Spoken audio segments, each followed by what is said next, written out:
certainly the research we have done with the populations in the treatment and rehab centers showed initially that 1 in 12 of the clients seen were HIV positive. And often when we went a little further to find out how this happened, it pointed to their sexual behavior because of drug use and also their involvement often in commercial sex work.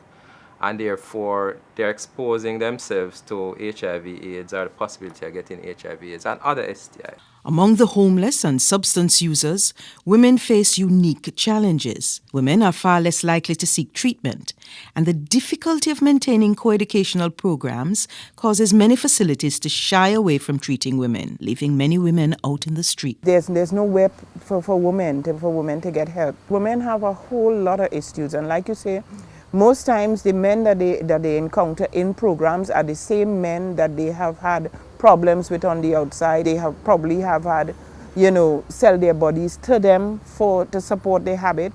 And when they come into treatment, these men don't allow them to forget. They are stigmatized in the treatment setting. Their fingers are pointed at them. They want them to behave the same way as they used to on the outside. And women, because of the vulnerability, they cower under it and they end up going right back outside. Like many women in the streets, Pansy doesn't know that HIV medication is free and avoids treatment at the clinic for fear of discrimination. I did test for a couple of years now, 6 years back. I take one tablet. From I take the medication the one time, I don't take it no more. Well, some will show a bad face. Some of them would scan at you and, have attitude to the virus also. Ione Worms is a community activist in Jamaica. She helps substance users, many of them HIV positive, by bringing them food, sheltering them in her home when necessary, and helping them with their medication. I think one of the worst scenarios that we can ever face is the fact that it's a double dose. You're a substance abuser and you're also HIV positive. First, they are stigmatized in terms that drugs girl, she go give herself it because through them they on drugs, whatever. And also the fact is that they have to be treated for two things.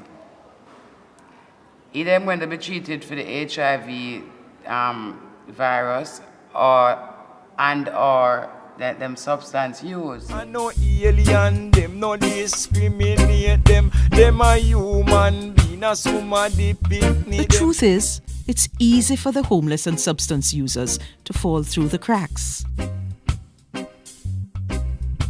The society has a moral response to certain populations, yes?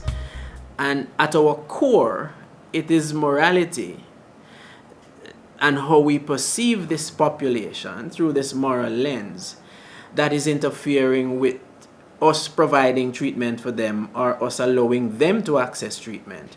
And I think drug users are caught up in that group of people that we view through these moral lenses. Some people even think that they should not be given the ARV, but so there's a kind of ethical dilemma. But the reality is that their vulnerability to HIV and AIDS and their lack of access to treatment affects the society as a whole, costing us lives and threatening to jeopardize our HIV prevention efforts.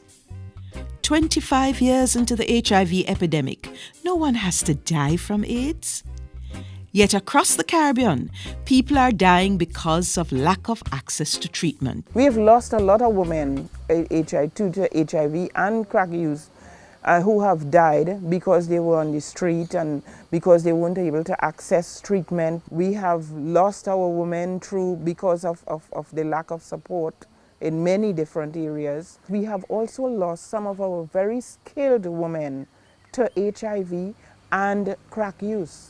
We have lost them. They have died. Some of them still out there on the street, and a lot of them with lots of talent, who are seamstresses, who can do electrical installation. I know some of them who can do plumbing, who could do a man's job, and who is a very good homemaker, who are good mothers, You know, we have lost them because there's not enough being done to assist and help these women. In the tiny islands of the Caribbean, no group lives in isolation.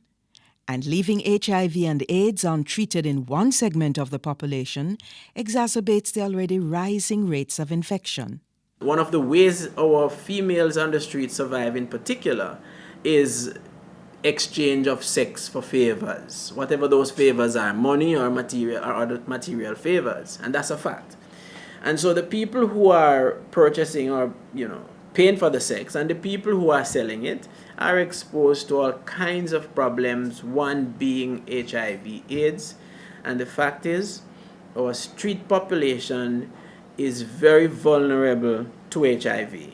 An ongoing study by the Caribbean Drug and Alcohol Research Institute in St. Lucia on the behaviors of homeless drug users in 3 Caribbean countries points to the need for urgent interventions.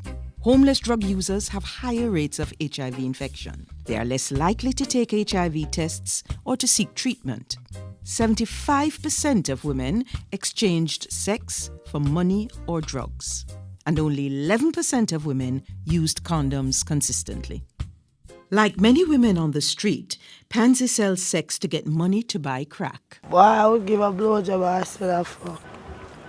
Me get it a 5 years. And sometimes I told me leave to you catch me. Well, sometimes when I scan them, we use a scanner back. Some of them will go run the rich and go around. Some of them pay more to go with the hot, without the condom. We have a simple solution to complex things. What can we do? Across the region, government agencies and civil society groups are implementing simple solutions that address the special challenges of vulnerable communities. It starts with providing more treatment centers. Serenity Place in Trinidad is the only residential rehabilitation center for women in the Caribbean and has served over 300 clients since its inception.